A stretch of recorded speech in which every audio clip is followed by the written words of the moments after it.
پھر میں نے 2 سال میں تخصص کیا ہے حدیث کا اور فقہ کا. پھر میں مدینہ یونیورسٹی میں گیا ہوں اور وہاں قاضی کورس کیا ہے. پھر میں جامعہ ازہر گیا ہوں. مفتی صاحب وہ کہتے ہیں کہ جو وہ تھا کیا کہتے ہیں ابلیس تھا، اس کے پاس دنیا میں سب سے مطلب پوری دنیا کائنات میں سب سے زیادہ نالج تھا نا اس کے پاس.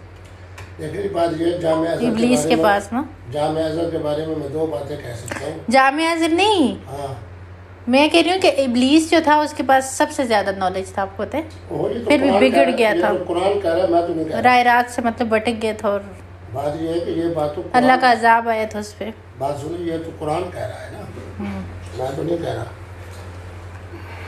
ابلیس نہ بنو، شیطان مت بنو، منافق مت بنو، اسلام کا مذاق مت اڑاؤ.